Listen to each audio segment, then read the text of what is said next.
నాగర్ కర్నూలు జిల్లా కొల్లాపూర్ 10వ వార్డులో అంగన్వాడీ కేంద్రంలో రైస్ కుక్కర్ పేలిన ఘటనలో పలువురు చిన్నారులు గాయపడ్డారు. చిన్నారుల ప్రదేశంలో రైస్ కుక్కర్ తెరవడంతో ఈ ప్రమాదం జరిగినట్టుగా తెలిపారు. ఘటన కారణమైన వారిపై తగిన చర్యలు తీసుకుంటామని సిడిపిఓ వెల్లడించారు. గాయపడ్డ చిన్నారులు వెంటనే కొల్లాపూర్ ప్రభుత్వ ఆసుపత్రిలో చికిత్స అందిస్తున్నారు. చికిత్స పొందుతున్న చిన్నారులను ward councillor Mahesh, CDPO Maheshwari పరామర్శించారు.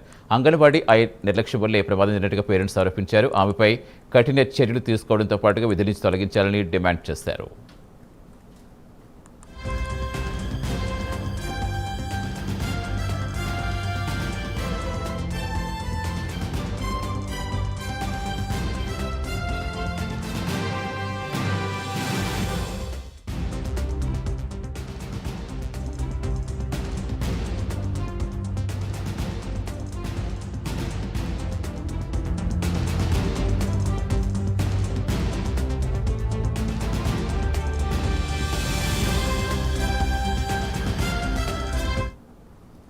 నాగర్ కర్నూలు జిల్లా కొల్లాపూర్ 10వ వార్డులో అంగన్వాడీ కేంద్రంలో రైస్ కుక్కర్ పేలిన ఘటనలో పలువురు చిన్నారులు గాయపడ్డారు. పూర్తి సమాచారం ఇచ్చేందుకు మా కరెస్పాండెంట్ హరిశంకర్ జానవుతున్నారు. హరిశంకర్, అంత నిర్లక్ష్యంగా అసలు ఆవిడ ఎలా ఉన్నారు? పిల్లల పరిస్థితి ఏంటి? ప్రస్తుతం వల్ల ఆరోగ్య పరిస్థితి ఏమని చెప్తున్నారు డాక్టర్స్?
నాగర్ కర్నూలు జిల్లా కొల్లాపూర్ 10వ వార్డులో అంగన్వాడీ కేంద్రంలో రైస్ కుక్కర్ పేలిన ఘటనలో పలువురు చిన్నారులు గాయపడ్డారు. చిన్నారుల ప్రదేశంలో రైస్ కుక్కర్ తెరవడంతో ఈ ప్రమాదం జరిగినట్టుగా తెలిపారు అధికారులు. ఘటనకు కారణమైన వారిపై తగిన చర్యలు తీసుకుంటామని సిడిపిఓ వెల్లడించారు. గాయపడ్డ చిన్నారులను వెంటనే కొల్లాపూర్ ప్రభుత్వ ఆసుపత్రికి తరలి చికిత్స అందించారు. చికిత్స పొందుతున్న చిన్నారులను ward councillor Mahesh, CDPO Maheshwari పరామర్శించారు. అంగన్వాడీ నిర్లక్ష్యంతోటే ప్రమాదం జరిగిందని తల్లిదండ్రులు ఆరోపిస్తున్నారు. ఆమెపై కఠిన చర్యలు తీసుకోవడంతో పాటుగా విధుల నుంచి తొలగించాలని డిమాండ్ చేస్తున్నారు.